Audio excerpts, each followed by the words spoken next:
All right, everyone, welcome to another episode of the 70 Hour podcast. I'm joined by three phenomenal leaders within the collegiate esports space. We've got Sergio, Zeke, and Jamal with us today. Why don't you guys do us a little introduction about yourselves? We'll start with Jamal, and we'll go into our topic after that. Well, my name's Jamal Campbell. I am from the University of Oregon. All I had within my esports program was the Call of Duty. Okay, I am Sergio Brack, also known as Physics. I'm the president of Ole Miss Esports, or the University of Mississippi. Hey, I'm Ezekiel Carcella, known as Jamaican. I'm the president of College Charleston Esports Club, and I used to be the Rock League manager as well.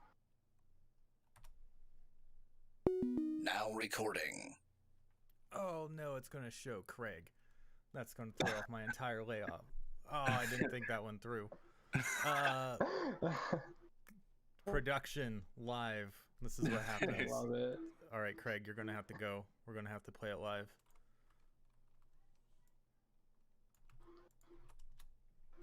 Bye, Craig. The one thing, there's always one thing. Streaming, podcasting, always one thing. But okay. So here we are today. We are here to discuss Black Lives Matter, systemic racism, all y'all's stories in collegiate esports space, just experiences that you've had growing up, and making sure that I am using my leverage as a content creator, the attention I've garnered as someone talking in the esports space, to highlight this and not just be quiet about it, not be silent about it, not be complicit to this horrible behavior, and trying to encourage showing that student leadership on college campuses are also addressing this in meaningful ways and creating better spaces to grow up in. So welcome, gentlemen. I know that this is not an easy conversation to have, but I just thank you for sharing it in advance. And I know that this is going to be maybe a tough podcast for some folks to hear, or to hear your stories, and having people who know you and know what you've been through, or now knowing what you've been through. So again, just appreciate it very much. Who has experienced something like this? I know that's a stupid question. Yeah, it's a stupid question. Yeah, well, I mean, police brutality, however far it's gone with you all. I mean, I see you all as like young kids, and for you to have experienced anything like this, it's going to, like, as a parent, it's going to crush me to hear this. Yeah. And I know that's going to be hard, but like, who has a story to tell? Because, like, lay it out there. Just go for it. So I think I have two like notable run-ins of law enforcement that really made me recognize my blackness as a whole, and what it means to be black, especially in the United States. So my first one was in middle school. I actually was walking home from one of our school dances, and I got jumped by some guys that were literally just sitting on the side of the road that I was walking on. And police officers came by afterwards, after the deed had already been done. And they, I told them what happened, and they said, "Oh, were you involved in any like gang activity? Like, did you do anything to like earn what you just got?" And I'm in 6th grade at this point, and I'm like, what could I possibly have done to earn like getting jumped by 5 different people? Like, what do you mean, am I involved in gang activity? So that was my first one. And nothing was done to the boys. They just sort of blew it off and acted like it was, my fault. My second one came my senior year of high school, after homecoming. I was taking some of my friends home, and this was, I think, after the Ferguson situation with Michael Brown, after he had been gunned down in the middle of the street. So tensions were already high within my mind with law enforcement. So I was taking one of my white friends home after homecoming, and when he got out of the car, a police officer shined his lights and told me I needed to pull over in the middle of the apartment complex. And so my friend stopped and asked the officer, "Hey, do I need to stay down here?" He was like, "No, you go upstairs and don't come back down." So at this point, I'm terrified. I don't know what's about to happen. The fact that he said that so aggressively to my friend, I was like, okay, something's wrong. So he asked me, where was I coming from? Luckily, I had like my school merchandise on, and I told him I just left the homecoming game. I just dropped him off, and now I'm going back home. And he was like, "Well, why are you out this late?" I was like, "We stopped at Waffle House on our way back. Luckily, I had Waffle House literally sitting like on the dash that I took like to go." And so we ended up talking back and forth for a second, and then 3 more squad cars pulled up. All the police officers got out.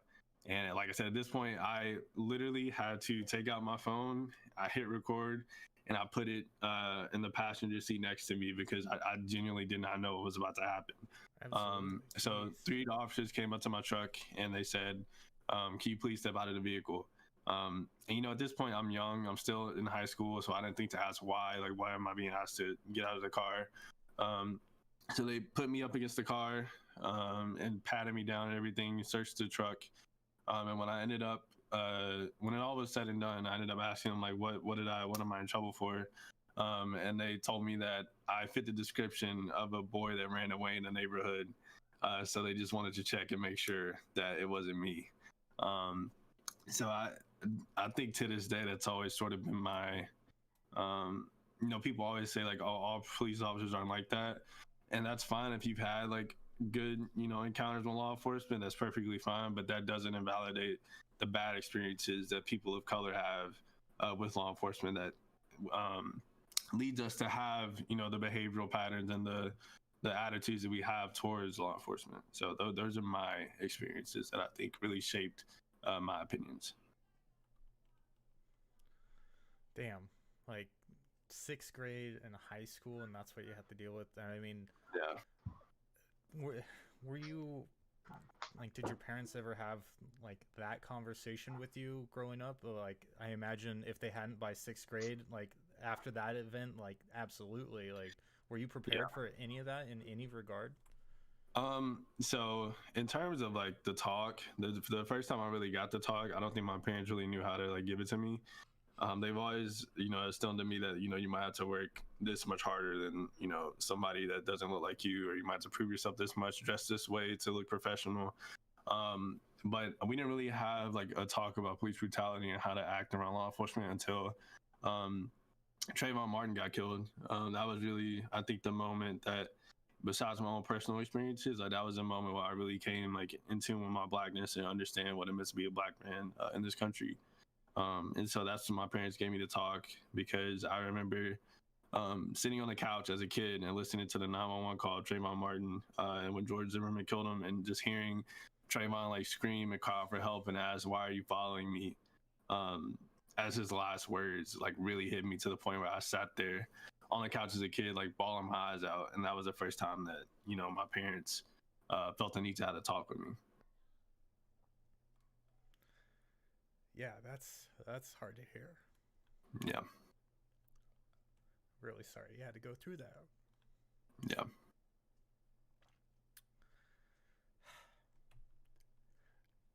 Jamal, you got anything? It looks like you're on the verge of saying something. So, I mean, I can tell you about the police brutality aspect of it. I can also tell you like just everlasting racism I got here, like in Washington specifically. And I can do the police brutality part of it. It happened mostly junior, senior year, and my first year outside of high school, actually. The most notable one was junior year. I started working for Famous Footwear up there in Washington. I had to work late for the most part. So I'll be coming back home from Tacoma, Seattle. Being there around like midnight, 11 o'clock. There's always a Subway up there. And so I was like, okay, I'm going to go get a sub and just park right across the street. School. So the year and a half I worked there, I never had a cop like pull over and question me whatsoever. One magical day that kind of happened for me. And I have an all black car, black tinted windows. The cop rolled up. I didn't notice him whatsoever. He didn't have his lights on. He shined a light through the back of my car. So my reaction was, "The hell is this?" Like, a light in my car.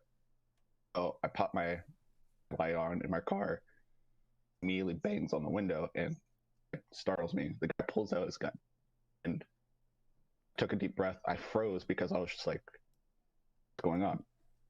I rolled down the window. I was like, hey, what's going on? Like, you were someone totally different. He's like, what are you doing in this empty parking lot? More context to the story. School is in front of a busy road. Across the street, there's houses, and there's cars parked on the other side of the parking lot. Those residents. I'm like, some food. Don't mind me. I'm just minding my own business. Like, well, you are acting suspicious. Can I search your vehicle? Being a senior in high school, I was like, no, I know my rights. I asked what's going on. It was like, oh, it's a suspicious like vehicle traveling around breaking into houses. I was like, oh, wouldn't you have like the make and all this stuff? Like, do you guys have any descriptions? Like, I was asking like reasonable questions. That's when he was being a little bit more aggressive. He still has his gun kind of drawn, but not pointed at. So I'm over here and remain calm, and I was like, okay, what do I do in this situation? Do I ask more questions or do I wait for his response? So I did the right thing in my eyes, is just kind of just stop talking. And I guess he took that as a bad sign, and so he called the backup. I was okay, that's cool. Like, whatever, do what you need to do, whatever makes you feel comfortable, like whatever. He proceeds to ask me, hey, please get your license and registration. You can work from there. And I was like, I'm gonna wait for backup because I don't feel comfortable with this. I graduated in 2014, so like, whole situation that Sergio was talking about, it kind of resonated with me too. So I was just like, I'm gonna vibe, I'm gonna hang out here, I'm just gonna wait. Backup comes. Where I live, there's a big population of Hispanic officers, so I felt a little bit comfortable. At the same time, he's really hesitant with me as well, and so I was just like, okay, cool. I told him like, hey, I'm gonna roll down the window, like, you can shine the light over there. Like, if you see anything drop, just tell me to stop. Like, I do not want anything to go on. So long story short, after that, like, I pull up my license registration, drawn.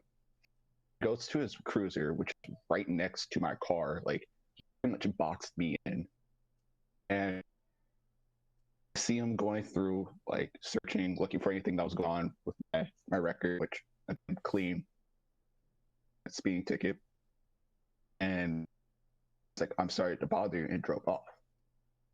I immediately drove back home. I told my mom, who is from Canada, almost burned down the house and went to the police station to burn down them. Like, and like, few mixed kids in it was really interesting because people would just project these like ideals onto me, the concept, or just I'm black, so therefore I'm supposed to be athletic. So cops saw me, they were hesitant because they're like, okay, I've gotten into trouble, so you're doing something right, break the law in a secret manner. I'm just a nerdy kid that plays video games. I do sports and I play video games. That's all I do. Leave me the hell alone. So we fast forward one more year. I'm a freshman in college. I'm doing the night shift, so I learned like, no, to just working a normal night job. Just doing the night shift. No choice again. My own business parking lot over at FedEx. Pulls up scenario in this time because I'm like, wake up at 2 a.m., off at 8, 11. I'm tapped, you know. It's on the window again. Wake up, the cop down the window. I'm like, yes. It's like, you need to step out of the vehicle. That's why you need to step out of the vehicle. I'm like, cool. Out of the vehicle, close the door, I put my back against the door. I'm like, what's going on? Suspicion, the car. And it's like, you match the description. Yeah, I'm one of like maybe % X county. Like, okay, like whatever, I'll let you do your thing, like you do you. The moment he told me to my hands behind my back, that's when I was like, please just ask for backup. I wasn't having it, like, and he was like, are you resisting arrest? I'm like, I feel more comfortable if you have backup. Body cams here yet? Or ask for a sheriff or ask for like another, like someone higher. Like, will you resist arrest? And I was like, I'm trying to be as cooperative as possible. And I was just like, with everything going on in my life, being aggressive when I just woke up, I do not want it. I'm more than happy to see curb, listen to you talk, and want backup because I don't want anything happening. Luckily, my shift manager is coming in. He's like, Jamal, why are you still here? It's like, I was taking a nap. This cop literally pulled me out of my car, like banged on the window and told me.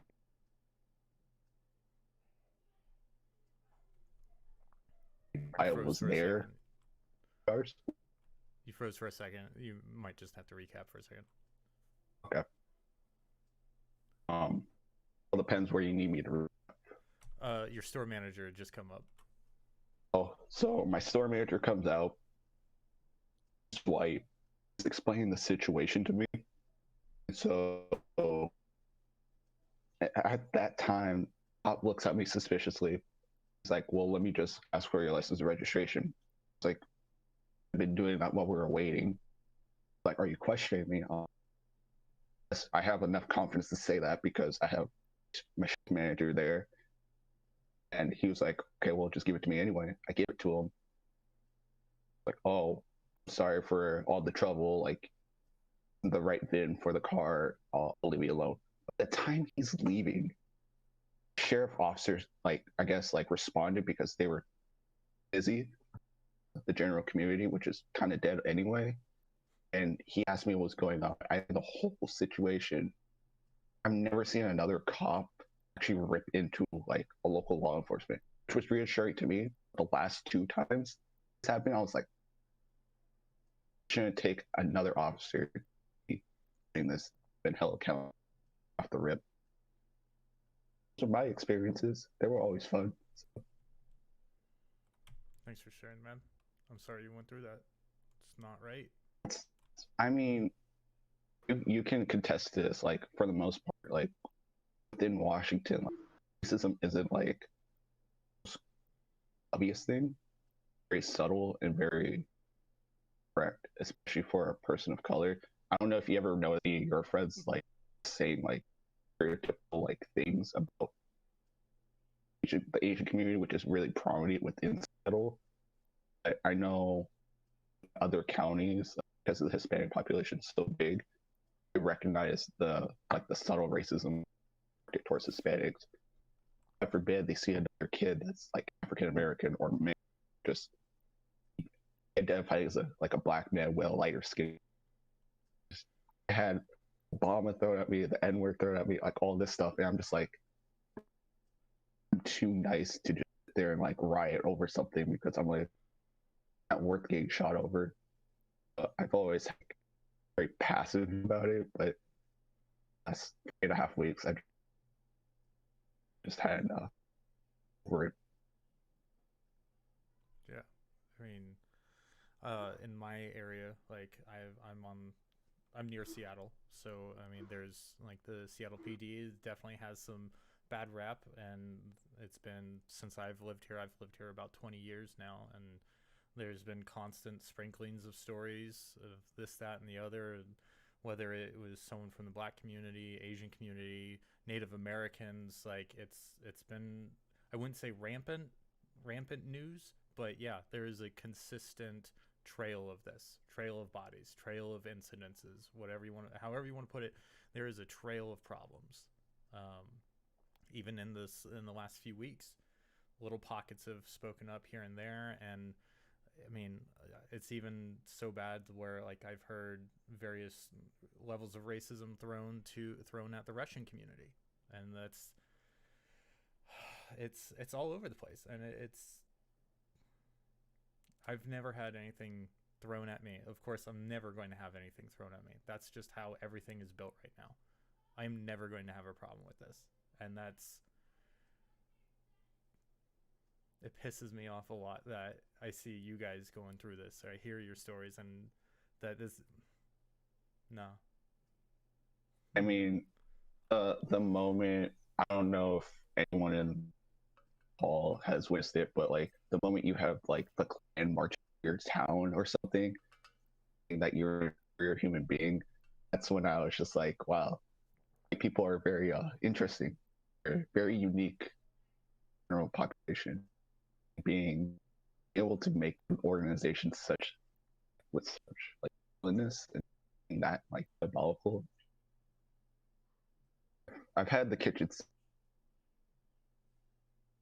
try to avoid it, but you know, Oregon, like the racism about that. All right, Zeke, you got anything? What was that? Oh, I was asking Zeke if he had any stories.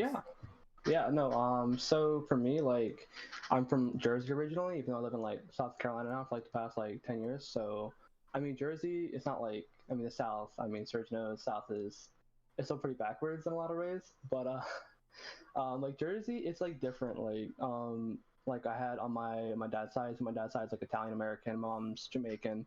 So when she came here from Jamaica in the 80s, she was like, "What's racism?" Like she didn't really know what it was, because like in Jamaica, everyone's happy. They're just vibing, right? And so she could have went anywhere to college, but she went to Alcorn State in Mississippi, HBCU. And like she went to UConn. I'm like, Mom, you could have been like a national basketball champion. Like I could have been cool, but like I mean, I thought it was really cool when she went to Alcorn State, because she went. If you've seen the movie The Green Mile, she was in a class with Michael Duncan there, and she has like these great stories, right? But like back in her day, that's like the '80s. So she went there, and then they said, "Girl, you can't be going down there. They kill people over there." And she's like, "Why? What's the big deal? Like, I just want to go shopping, whatever, go to church." And they're like, "Nah, but like you're black, you can't go there." So like she didn't really experience that in Jamaica, but like when she came to Mississippi, like back then, like it was really bad. And then she moved up into like New York, and she had like for her at least, like New York, of course, it's like it's so multicultural, it's like not a big problem. But like when I came down here in like seventh grade, I used to go to private school back in Jersey, and it was pretty like there's a lot of black people, there's some white people, or some everybody was there, right? It was a pretty even like keel like diversity type thing. But like I came to like private school here, there was like one other black person, the whole school, one other black person, and like everyone's like, "Oh, he's so fast," and I'm like, "Bro, like that's the only thing I talked about him. That's the only reason I cared about the guy, because he was fast."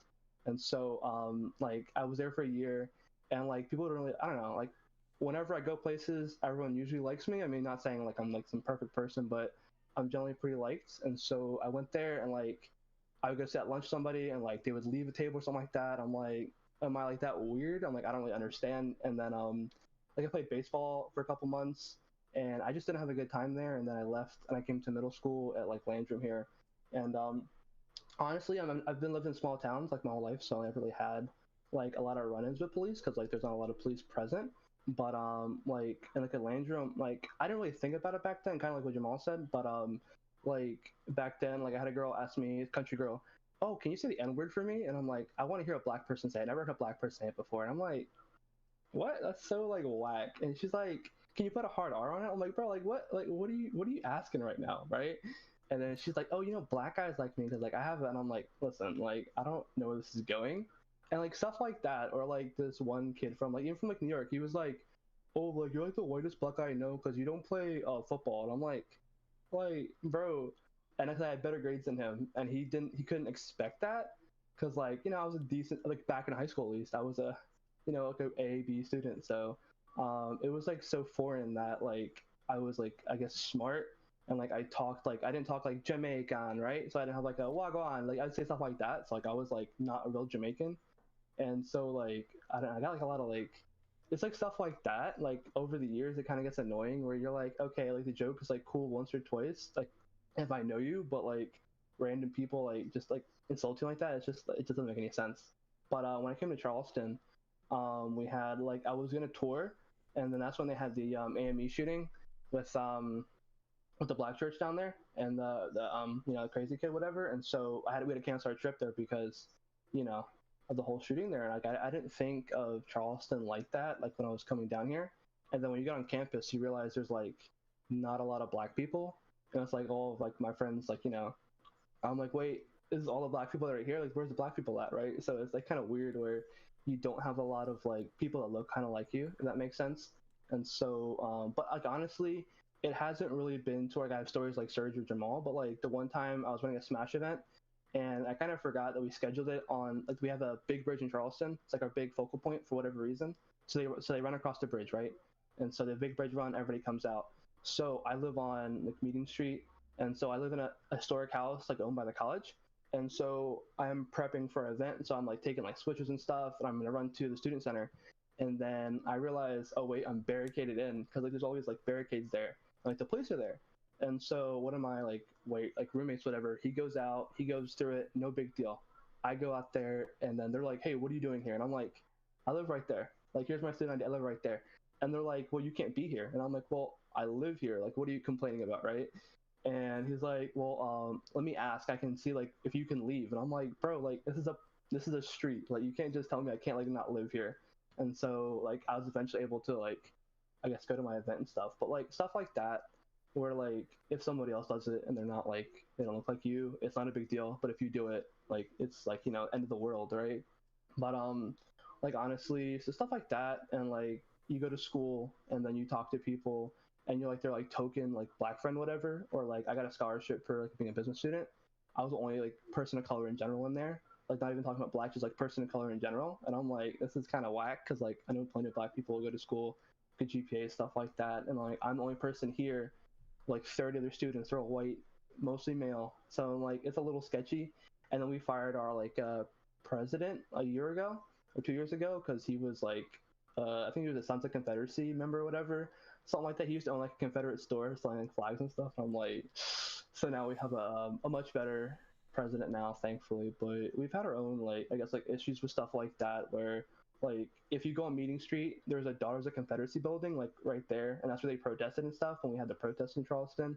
But I'm like just seeing like stuff like that, or like when I was in 8th grade, a teacher would talk up. He was his member of the like Sons of Confederate Soldiers, whatever, and he talked about like states' rights being the issue for the Civil War. And I'm like just thinking about that like now, kind of like I didn't really like, understand history back then, but like looking like how they kind of revised like history to say like it wasn't about slavery, it was about states' rights. And I'm like, oh wait, that's kind of not true because like states don't have that right to have slavery if the United States says you can't do it. So like just like the little things in life that kind of just add up over time, where it's in like the education system, like that's kind of like where I've experienced like the most kind of like, you know, like racism, whatever. Like, because I mean, our esports club, we have a pretty like diverse set of students, but then like the marketing department's like, hey, can you send us like, can we do a photo shoot? I'm like, sure, that's cool. Like, they want to highlight the club. I'm like, that's great, right? And so then they're like, but can you get like a diverse set of students? And I'm like, well, can you have a diverse set of like students in your like student body before I do that, right? Because like they're like, well, I'm like, what game do you want? Well, like, just have them playing your little games. I'm like, okay, you don't understand esports, that's fine, right? We get that. But they're like, I'm like, I'm not gonna have like, can we have like, you know, like different like backgrounds and stuff, which is like, okay, have a black person, have an Asian person. I'm like, yo, like, I can't just have like a Call of Duty player play League of Legends in a PC and like call it a day. Like, you can't do stuff like that, right? It's just not genuine. So we just like kind of cancel that. But like, it's just stuff like that. Even the administration, like you just see these kind of things. Like, we don't have that I know of any like black like people in like our administration, like outside of our like diversity, I guess, like thing on campus. So it's kind of like weird where you have like, okay, we're gonna have a diversity officer, but then everybody who's in administration is like a white, or like, you know, stuff like that. So like education in general, I think a lot of the issues we have today is because people are taught like you're not born like hating somebody, right? Unless you're born like an Ole Miss fan, you hate Mississippi State, right? Other than that, you're not really born to hate somebody else, but you're kind of taught these behaviors. So, like for example, like last week on Facebook, a kid went to my school. He smelled terrible, by the way, should I say? Smelled horrible, and he posted on like Facebook something about, oh, you know, I would love to like, you know, your ancestors like they had slavery. Well, like my ancestors burned crosses in your lawns and like lynched people, and I'm like, okay, that's like you can't post like to think like you could post something on Facebook like that. Like I don't understand like that like concept. And then I've had tell like I'm biracial, right? So like my dad's like I said white, mom's black, and like I had someone tell me, oh, like I don't believe in mixing their races because I think that's like of the devil or something. And I'm like, where did your mom's like Native American, your dad's white, so like you're mixed yourself. Like, no, but they're different. And I'm like, it's kind of whack. And then I had somebody else say like, like my friend was cool, but he's dating a black girl now, and I don't believe in that. And then somebody says you can't say that around Zeke, and then he's like, why? Zeke's Mexican. I'm like, bro, like, I'm not Mexican, bro. And he's like, oh, I'm sorry, I'm not racist. I didn't actually mean that. And I'm like, I heard you say it. Like, bro, like, come on. Like, we know what's going on here. So it's just stuff like that. Like for me, like I haven't really had to like deal with like a lot of crazy stuff. So for me, I kind of like laugh at it, look back on it. But then I kind of realized like that approach doesn't really work, because then people are just being more emboldened to like just keep doing what they do, because these people, they live, they work in these things. Like you see, my mom's a nurse, right? Like a lot of Jamaicans, she's a nurse, and she's dealt with racism in jobs in the past in like the South, where like she's like one of like 3 black people who work there, right? And then you wonder why black people don't get good care, or like they're, they go to emergency room and they don't get the right care. They're not put in triage correctly because they don't like black people, right? So it's stuff like that that you don't see in day to day that really affects you later on. Like if you're going for a mortgage, you're trying to buy a car, you're going in school, you think, why didn't I get this grade? Well, I think you did A plus work, A work, but like I'm giving you a B because I feel like it. I'm like, okay, stuff like that. And it's just like, bro, or like, oh, I grew up poor. I was next to the Mexicans when I grew up, and I played soccer with them. I don't play with the white kids. And I'm like, so white kids are the only people that have money? Like, what are you trying to say here? So it's just stuff like that that really like, And gets I mean, annoying. This the array of stories you all just told, it's everything from young students to college students. It's to professionals in the medical field. It's from beginning to end. It's the smallest of details of your life. It's the smallest conversations and interactions that still breed long-term behavior out of all of this. It's everything from who you played soccer with as a kid, to being outside of your job, to celebrating normal kid events, homecoming, dances, like whatever, like everything. It's constant and it's everywhere. And the black community is so proud of their culture, their heritage, and everything, and yet every one of these conversations is highlighting every opportunity to bring it down, to knock it down a peg, to say you're so proud of this, but you shouldn't be. And that, it's infuriating to me. It is incredible that other people can still hold out that we have to knock you down so that we can stay on top. When I say we, I mean the people who are clinging to that power. A lot of white people, a lot of old white men. And my wife and I, we've been having a lot of conversations about what she's experienced as a woman, and the latest news, and everyone sharing all these stories and really reminding everyone of how many victims there's been over the course of 400 years, and we're expecting things to have changed in 60 since Martin Luther King. Like, it doesn't happen that quickly, and it doesn't happen in these large strokes like George Floyd every year. It's not going to happen like that. This is a huge moment in time, but it shouldn't have been the 200th or however many victims it's been since Martin Luther King, or since whatever movement has gone on, to actually have made a difference.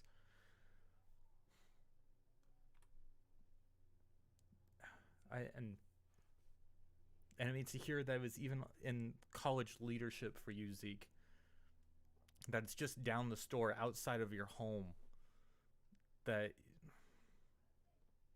it's just so prevalent everywhere.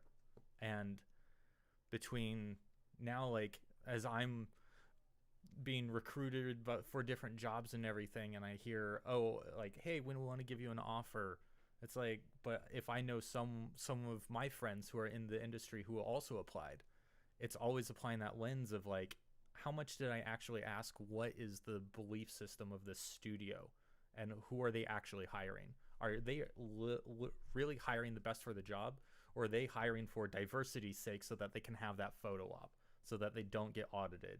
Like, I have to question everything now. And just to be fair, just to be to feel like I'm not taking advantages of the privileges that people just project onto me, and that I'm not being complicit in taking advantage of those things.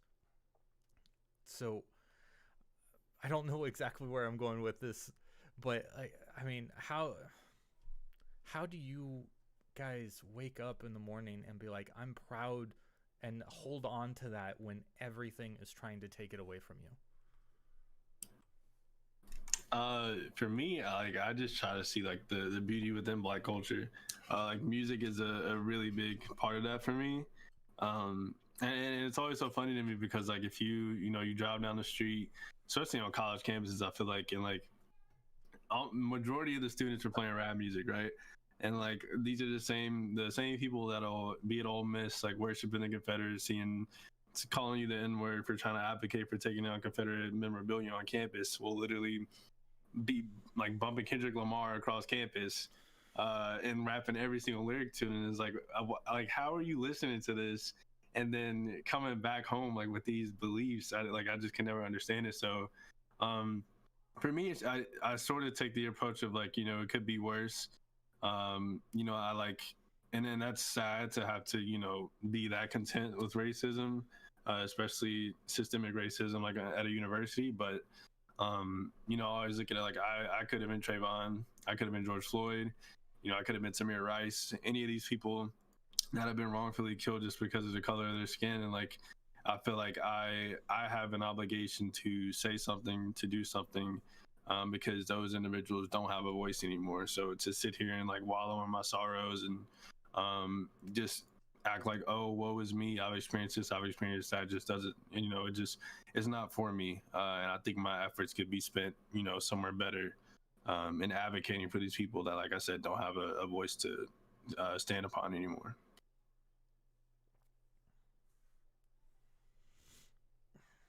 Yeah, I totally agree. I think like I kind of have the same approach.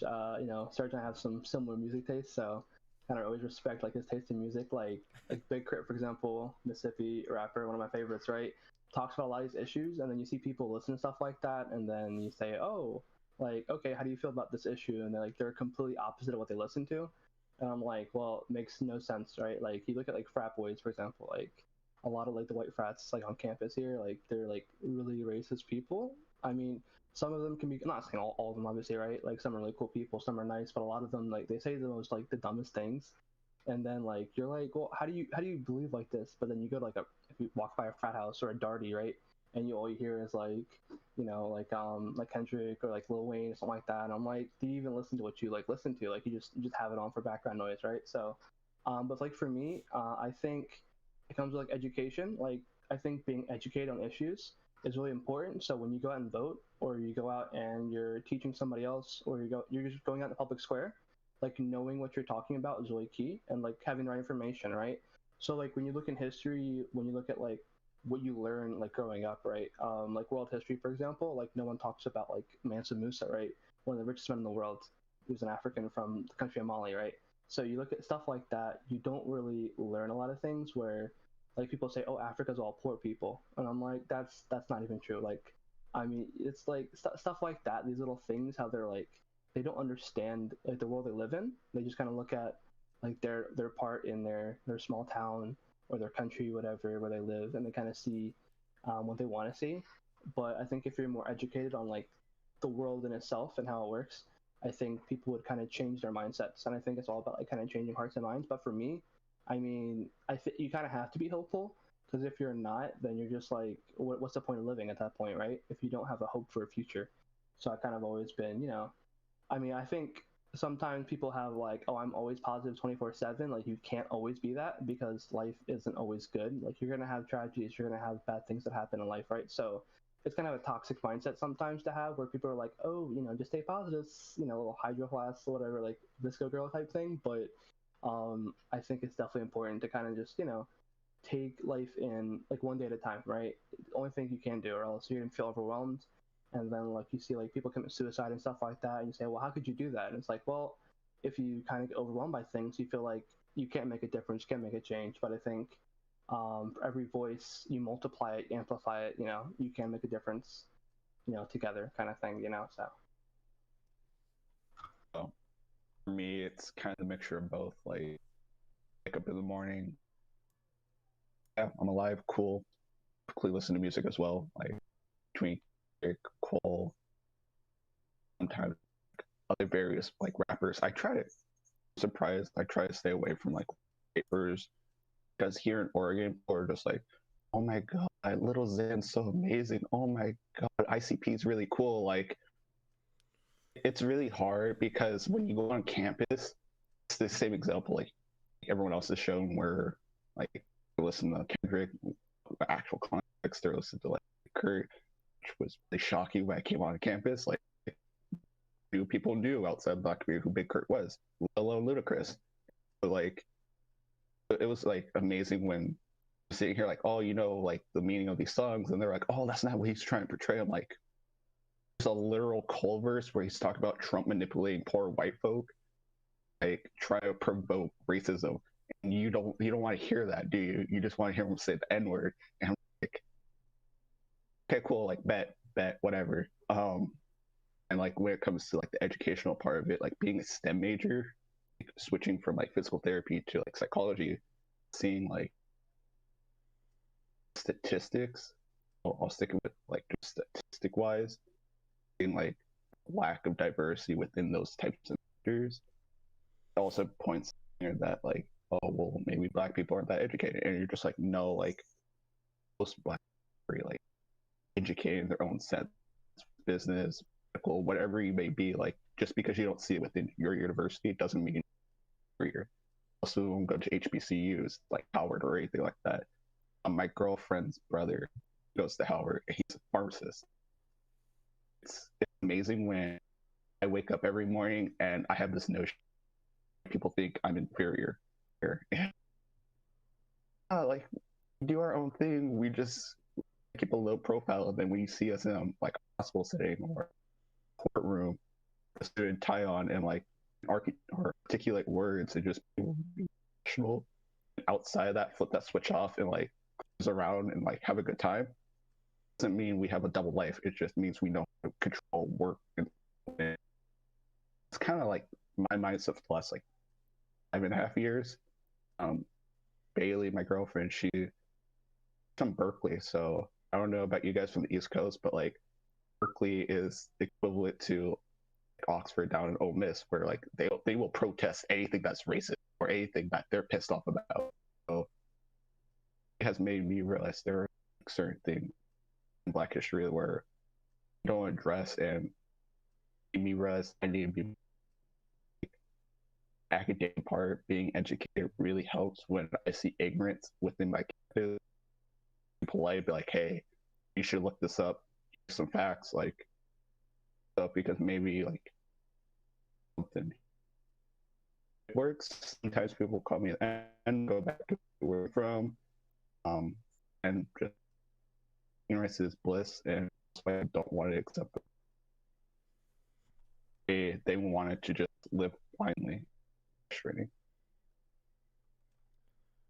Yeah, I mean, I've only suffered one major tragedy in my life, and it's I lost my first son in pregnancy, and that was really tough. And out of that adversity and trying to figure out how to move forward, how to find a way to smile again, that and feeling guilty for smiling again, feeling guilty for knowing that you can move on. Like, that's the only thing I can use to empathize with you guys about how you can turn around and be optimistic about the next day, be proud of who you are, be proud of what you've accomplished, and put one foot in front of yourself one day at a time and learn that lesson, learn what you can be doing the next day to improve the situation. Like having this conversation today, calling out those small behaviors, telling people you got to start calling out your friends on that, calling out what they're listening to, what they're supporting, and how they're living their lives in a way that's not just in their own safe little bubble, that's in their own echo chambers, that's in their own privilege.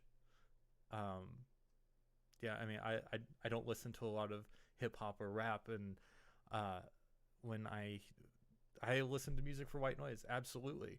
And it's always a constant worry of mine of like, okay, what metal band am I listening to in like Swedish or in German that's just going to go off on some speech that I wouldn't agree with on principle. And yet I can imagine all of the students who are listening to hip hop, listening to everything that's going on in popular culture and not really understanding the message behind it, not wanting to take the time to learn that, and not knowing the history, not knowing the examples that people have of real life happening where there are rich African Americans, where there are people who are successful in humanitarian efforts, who are people of color, who have made success and made a difference in the world, and yet the spotlight's not on them.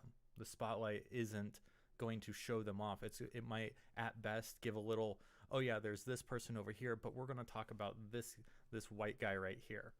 And we're going to say, this is the definition of success. This is what people want. This is how we entertain. This is how we inform. This is how we educate. Like, when you start doing that, it just chips away at the authenticity and the integrity and the opportunity that's available for everyone. And it's still just devastating to hear that it's so prevalent. I saw this video of how a globe map was made and how the countries that were predominantly Christian were actually scaled up, even though they were the same size as like South America. And like the 500 mile radius of Iceland is the same down at the equator, but it's like half the size. And so like the privilege, whether it's religious or through racist privilege, from my perspective, it's feeding everything. And I was ignorant to how much everything was just biased. I had a context of what it was like to be a white man, to be just be going to college, being able to go to college, being able to travel the country safely. I'm an Air Force brat. My dad was in the Air Force for 20 years. I lived mostly on Air Force bases, and where I saw diversity all the time, and like it never struck me as an issue. And yet in the military, you have to rely on everyone. They have to be able to, you have to be able to trust implicitly, because if shit goes down, you know the person next to you is trained the same way and that you have each other's back. So to experience it, to hear your stories, it's such a culture shock to me that I don't know how to handle that. Like, I don't know, other than to do something like this, to be retweeting all of you all on Twitter, to be like, this message can't stop today. This can't stop tomorrow. This isn't going to stop for the next 340 years until we are back to a neutral ground of where history has changed, where the hearts and minds have changed over time, and it's going to be chipping away at it. It's going to be slow and it's going to be painful. And I hope that there's more people with the amount of privilege I have who are willing to come up and step up and say something, like Jamal was saying about the little things, like Zeke, you're saying about people on Facebook. It has to be in person, it has to be online, and it has to be all the time when you see it, when you hear it, when you feel it. It has to be said.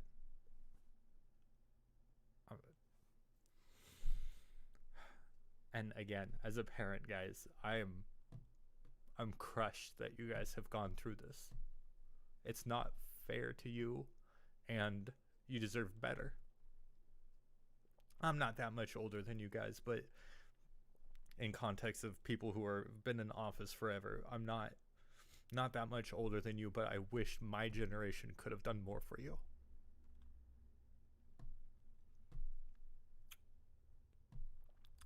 We're coming up to the end of an hour. I want to give you guys as much spotlight time as possible to say anything else that you have on your mind. So please go ahead. I kind of want to talk about like how like I feel like racism within esports doesn't really get talked about a lot. It's just sort of like politics in general is something in esports that we typically like stray away from. So I kind of want to talk about like how we're addressing it like within each of our orgs, and if we've experienced anything like microaggressions or like direct racism like within our organizations. if anybody wants to start, or I'll start in a matter. I'm just interested. I mean, in terms of being like microaggressions, I get those really on campus, let alone like sports. It's not bad because like everyone kind of sees me as a hard ass, and so I don't really get it as much. But when I first came onto the scene last year, 2018, 2019, I was like, okay, walk into the room, we're a gaming club, everyone's white. Oh, there's one guy, he was the League of Legends club, he was the captain for them, he was like a light-skinned Hispanic person, so I was like, okay, cool. To know him a little bit, kind of weird, like still homie, like whatever. So, and I was starting to interact with people, just felt like I was out of place. And so like I would catch people just kind of looking at me like, is he lost? Or like they'll ask me questions about like, hey, like, do you play? I'm like, I play COD, and they're like, oh, you also play Madden or 2K, right? I was like, yeah, I do. What's it to you? And they're like, oh no, I'm just curious. I'm like, is it? I love pulling this card because I'm always sarcastic about it. I'm like, is it because I'm black? And they're like, no, that's not what I mean. I'm like, it's all good. Like I've been down that road before. Like yes, I play those games. So fast forward to this year, new people come in. I don't know if it's because when we start promoting the space more or start getting people empowered, like that are controlling social media of color, more black kids are coming in and they're just like, hey, like you do COD, like about Fortnite or all this stuff. I'm like, okay, dope. And then I also get those kids that hit me up and they're asking for scholarships and they're like, well, you're part of the esports club. I bet you got a scholarship. I'm like, like I slaved through all the hard stuff with my teammates, the program director, all these guys. Like, yeah, granted, I have an easier path, but like I'll struggle the same. So in terms of microaggressions, I just have this like little linchpin of, well, you got a scholarship because you're good at video games. I'm like, I don't got scholarships home. Like we pay tuition, we still got $100,000 worth of debt. Like I don't got nothing. So that's kind of the microaggressions I get. Anything sports related, it automatically translates to esports for us here. So kind of sad. For me, like, so like the jersey I'm wearing, I know y'all have your college jersey. I have my, I work for an org called Wizards International, and so we have a Rocket League tournament today, so you definitely should watch. But we ran one a couple weeks ago, and someone came in and we're just like typing out like the N-word. Like I know they're white kids, right? You know what's going on. And I'm like, bro, like, or I was watching like a collegiate carball association at a stream, and I was supporting my boys at Kentucky. I'm friends with them, and then they were like, kill yourself. And then I'm like, bro, like, why are we still like saying these kind of like the gamer word, right? People say, right? You know, I'm like, bro, like, why do you have to say stuff like that? Like, it's Twitch chat. All I said was go Kentucky. I don't like Kentucky normally in traditional sports. I'm a Clemson fan, so like I'm just vibing because those are my boys, right? And ironically, Kentucky had a black player on the Rock League team, so I don't know if they knew that or not. But like, you know, like when you go to lands and stuff, like I think for me, I haven't really experienced a lot of racism at lands per se, because like everyone, they're chill, they're vibing, right? Like I go to like DreamHack Atlanta, you go to like lands around like around here, like in Charlotte and stuff like that. It's a fun vibe, smash events. It doesn't smell very good, but like, you know, it's still a fun time. You have a pretty diverse community, you know, it's vibing, right? But like even in the club, like we've always had a pretty diverse like officer group, which has been good. But we've definitely had people you have to kick out because like someone might say, I hate Jews, and I'm like, what year is it? 2020? Like, and the guy's like, he's like a big like he was an Air Force kid as well, but he was born in a German Air Force base, like, you know, American one, but he talked about like how much the Jews are controlling the world and the typical conspiracy theories, and I'm like, so you actually don't like Jews? He's like, no, I really don't. I'm like, okay, well, goodbye. And so like stuff like that, like you see that more than I would expect, because I expect, you know, people, we're in 2020, y'all, like, you know, it's pretty obvious that like Jews don't control the world, black people aren't bad, you know, Hispanics aren't, you know, whatever people think they are. Like there's certain things that you don't think like young people would kind of believe. But I guess like in collegiate esports, I think overall it's probably better than traditional esports, because like traditional esports, you still have a lot of people that are racist against other people for a variety of reasons. I've been in the industry for a couple of years now, and I've seen a lot of it. And you hear a lot of things. People tell you certain things, like kill yourself for this or that, and it's just like at this point you're kind of like a veteran at this point. So at this point it doesn't really bother me because I'm just like, oh, you're just an idiot little like 16-year-old like kid in your basement, whatever, playing Minecraft, right? So I don't care. Like your opinions are relevant to me, right? But I mean, after a while, I guess it kind of weighs on you. So, but I think we've done a pretty decent job at Charleston, kind of like appealing to everybody. Whether it's having different events for different kind of people, give away prizes, stuff like that. I think we've done a pretty good job overall in fostering a pretty relatively diverse community. But like your esports community on campus is only as diverse as your campus is. So like we're not gonna have like we're not gonna have maybe like certain games or something like that, or like people might think, oh, black people only play Smash, they only play like fighting games, they only play Call of Duty or Madden or 2K. When like I have friends that are black, they play Final Fantasy, right? So stuff like that. Big time weebs, for whatever reason. But so just right, yeah. So it's like stuff like that where you think like on our first League of Legends team, we had a couple black people on the team, right? So and stuff like you guess you wouldn't expect, and like, oh, I thought you'd play this, and I'm like, why is that? And I love that card say like Jamal said, like saying like, oh, because I'm black. Like that's my favorite one in full. No, no, no, no, no. It's definitely not that. No, totally not that. And so I mean, that's just like that's my opinion. But yeah. So. Yeah, I think at Ole Miss, or like I guess I'll start like esports in general. I guess like it's always been like a taboo conversation, like I said earlier. Like we don't really talk about racism, we don't talk about politics and stuff like that because it makes people uncomfortable. And esports is traditionally supposed to be a space where people can feel comfortable. But I definitely think there's like underlying racism within it. I think we see it a lot with people, even these bigger streamers turning on their streams and saying, hey, I'm streaming. Don't say, what were they gonna say, when the stream wasn't on that you didn't want to hear, or somebody like blurs or blurts out the N-word, and it's like, oh, I'm streaming. So when you're off stream, you're not having these same conversations that you are. They're not authentic. What are y'all saying off stream that you don't want other people to hear? So it's wrong, but yet you're still doing it. You don't call people out, you don't call your friends out when they say things like this, and I think that definitely contributes to like the racism within the industry, and I wish more people would be more willing to call their friends out on stuff like this. I think just an Ole Miss, like me personally, when I first joined 3 years ago, there was like one other black guy in the org. Obviously Ole Miss is definitely a predominantly white campus, and people don't really care for us or give us the time of day unless we have a football uniform or a basketball uniform on. That's the only time you get like any remote kind of respect from within the student body, or especially within like the alumni association. And so when I first joined, I was one of the black person on the exec board, and I honestly felt like nobody took me seriously. I joined and I asked, hey, like, do we have a Call of Duty team? And everybody pretty much like brushed me off and said no, but you can make one, I guess.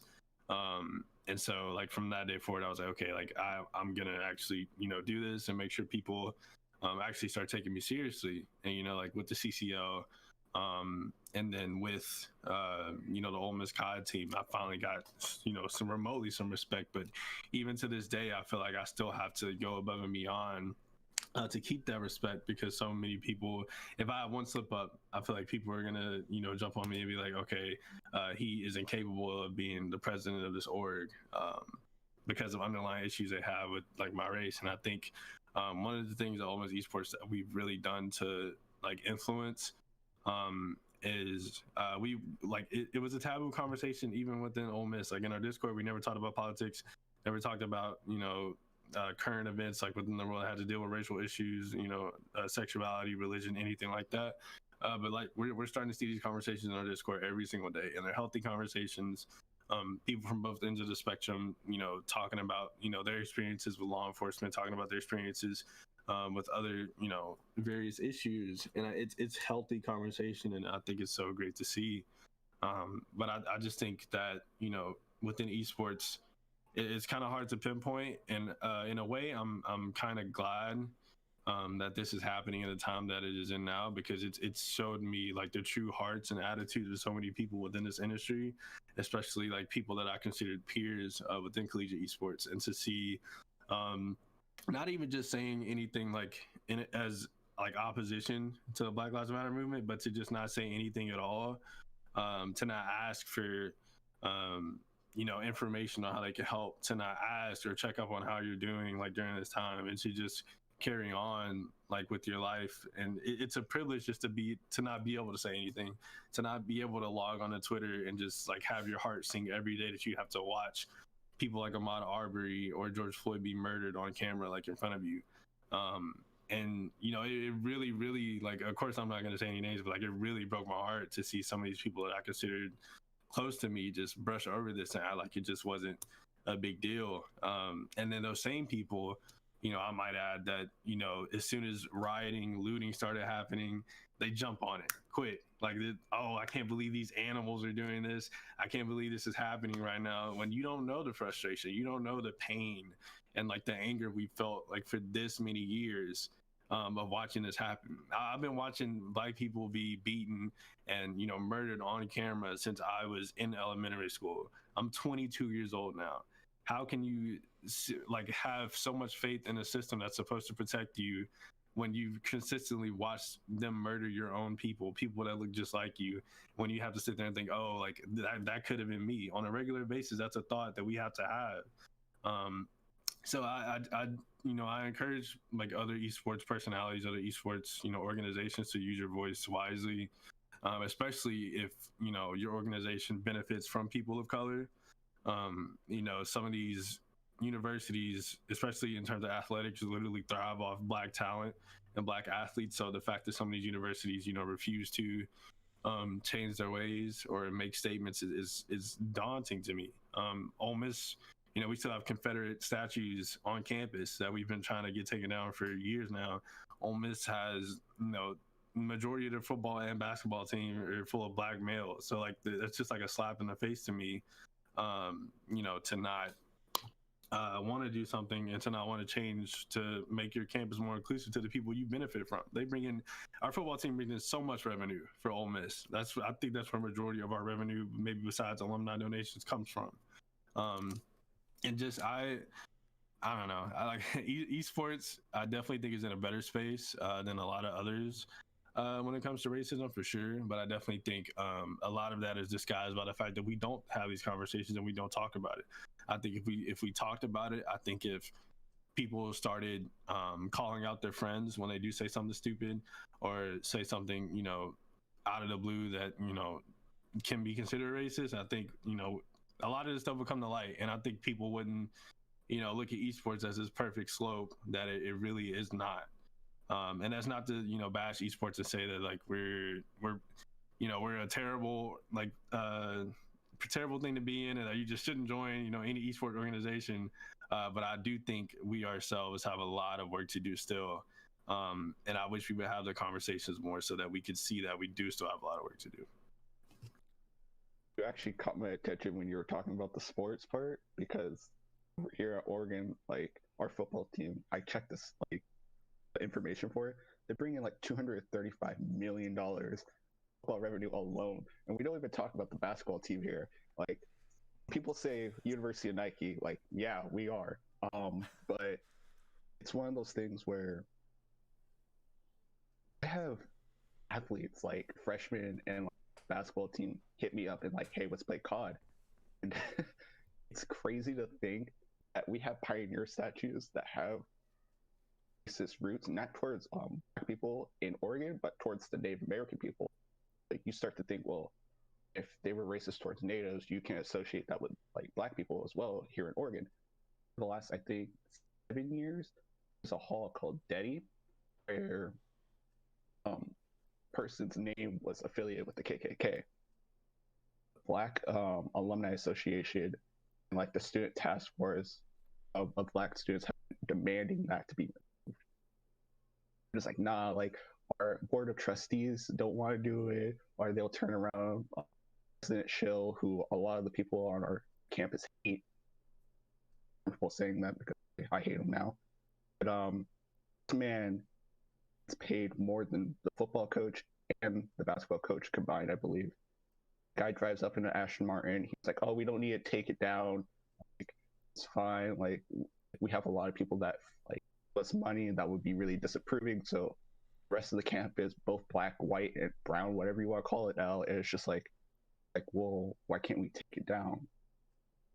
He gave us a straight answer. He gave us this mixed direction of all lives matter without really saying it, and you're just like, supposed to be like liberal school on the West Coast, and you're over here, pussyfooting around it. If I'm out of that, but it's really unique and it's actually really frustrating. And yesterday, ESPN just reported like Syracuse named their honor school. After that, the university Twitter page, I was like, so if they can do it, why can't we? And immediately I get a DM pretty much saying like, yo, like we're working on it, the board of trustees. I'm like, do it. Like, it's not hard. It's really not that hard. And when you see our 3%, over 2% of them are athletes that are black for track, football, and basketball, and they're reaching out to me to play Call of Duty, it makes me realize that the only true safe space is esports for a community that predominantly colored, and it's really eye-opening.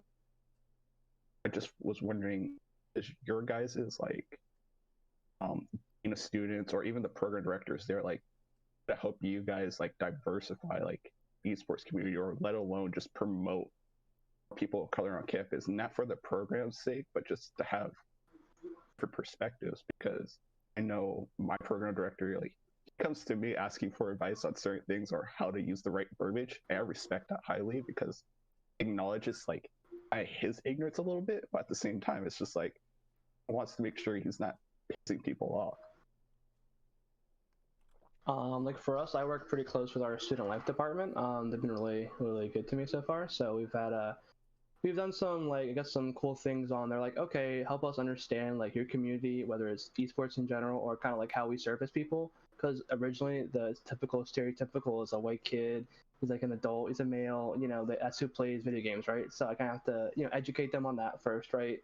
And then I'm like, okay, this is how you can promote things that doesn't look bad. So when a person who plays games, whatever, they're gonna come out and they're gonna have a good time, but they're not like all gonna look the same.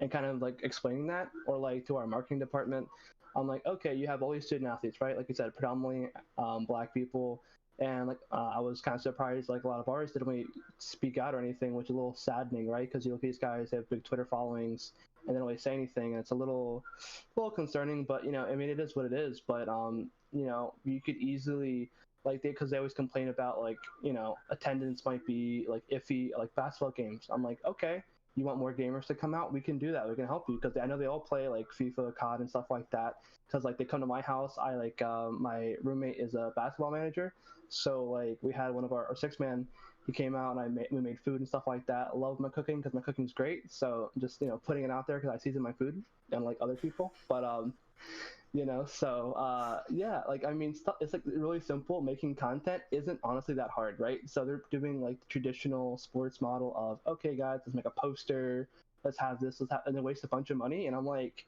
honestly, a Twitch stream, like people would watch that, or like maybe even like going in the game room and having like Brevin Galloway, one of our like good defensive players, he come out in like a 1v1 type tournament. Like that would be so much fun, and you can like really like help your community. And like our like women's basketball team is not like, they don't market them at all really, because like, and nobody goes to games, because like I couldn't tell you one person on the basketball team. I knew one of them, but like I don't really know them like that, so like, 'cause they don't talk about them at all, right? So, and I'm like, they do stuff like that too. You can promote them very easily, and it doesn't cost a lot, right, to like do stuff like that. So I think a lot of colleges have come a long way, and in terms of like statues and stuff, I mean, South Carolina, Charleston was a big like slave port, so there's a lot of like I guess negative history, and so we have some plantations, and like a student got kicked off last year because I don't understand why you're gonna be racist on Snapchat and put on your public story so people can like screen record it and like get you kicked off campus. But if you're racist, you're already not smart. So I mean, I guess that's fair. But some guy was in like a pickup truck on like a slave plantation, and he made like a bunch of racist remarks, and thankfully within like a week he was gone. So I mean, I'll commend the school for that. And then recently we had somebody file an application. She made some racist stuff she made some like racist stuff on Snapchat. Within a week her application got rescinded. So I mean, that was these are good steps, right? But like we have a hall. I think it's our math department, named after Robert Smalls, and he was a pretty badass dude. Like he literally took over a Confederate ship. He said he made it to make us Confederate, and then he got out of it and used it to like fight the Confederacy in South Carolina. And then he was a black politician in the state of South Carolina. He's a businessman. So we have, I mean, we have some highlights of like, I guess, like black people like in the history of South Carolina, but we can definitely do more. I definitely agree. Stuff like that. So yeah, that's what I would say. I think what a lot of that comes down to is like, I think that esports orgs and especially our athletic departments, not even the departments, but like the athletes really need to realize how much power we have over administration and over, the dealings within our universities, especially on an administrative level. I just recently saw, I think yesterday, the news came out that University of Texas athletes spoke out and said they're not doing any more recruitment activities until the school met some of their racial demands, including like getting rid of like a racist song that the band usually plays at their games. So, and I guarantee you that's going to make an impact. And so like, I just wish that more athletic departments, athletics, like student athletes, really took initiative to do stuff like that. And more esports or took initiative to do stuff like that. And I know it's hard. I know it's scary because a lot of us don't have the resources. Some people aren't considered a program. Some people are still a club. But to have a big community within your school step out and call you out when you do something dumb, or when you have a building that's racially insensitive or a statue that's racially insensitive, I think that goes a long way, and I think it definitely makes an impact. And so, like, I know, like, for Ole Miss, we Colonel Reb used to be our old mascot. And we changed it, but people still refer to us as like the Ole Miss Rebels.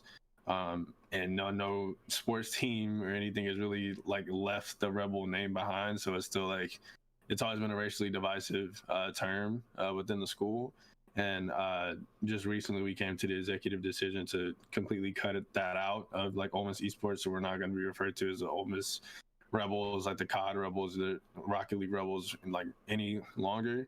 And it definitely took a lot. We got a lot of backlash from alumni and people that probably have never even paid attention to us before, but they just felt the need to say, wow, y'all are snowflakes, and I can't believe you're trying to change the school's history and stuff like that. So, it is what it is. And I know taking a stand against administration can definitely be scary, but I think esports communities have a duty. If you are inclusive, as you say you are, you have a duty to stand up and say something when your administration does something that doesn't advocate for that inclusivity that you preach so much about.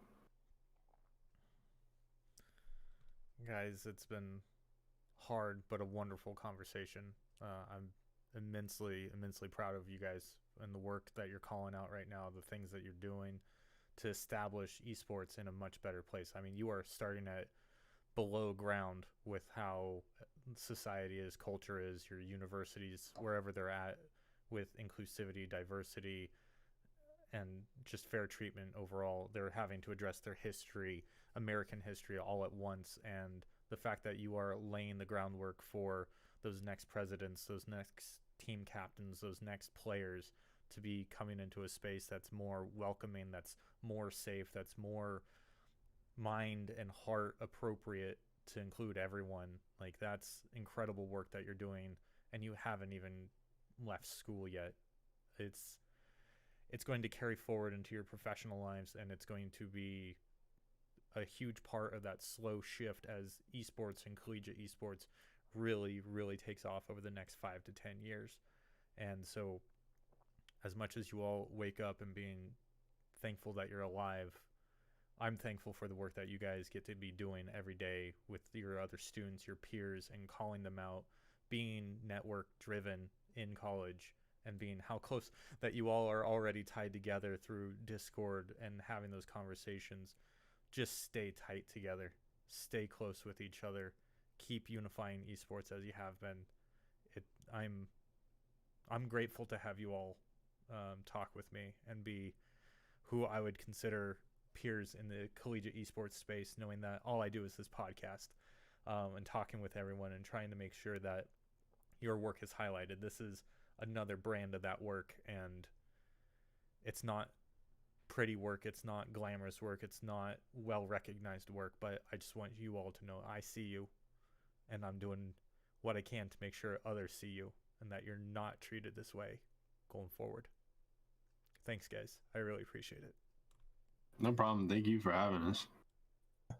Definitely. This conversation isn't over. It looks like Zeke might have frozen, but this conversation isn't over on the podcast. So if anything comes up, if you all make progress on your universities, or you are hearing of other progress being made for inclusivity and diversity, please give it a shout out, leave a message on the podcast. For anyone who listens to the episode, you can leave messages about what your universities are doing. Anchor.fm/the summoning hour/message. And I want to hear about it. I want to keep this thread alive as the podcast goes along. This is something that we have to talk about every day, every week, every event, making sure that everyone knows that hate is not going to be tolerated and we're building up a better place. So thanks, everyone. Thanks again. I will be including resources and everyone's contact information in the show notes when the podcast goes out on Monday. So thanks again, everyone. We will talk soon, and we will keep everyone in mind going forward. Black Lives Matter. The end. Thanks, guys.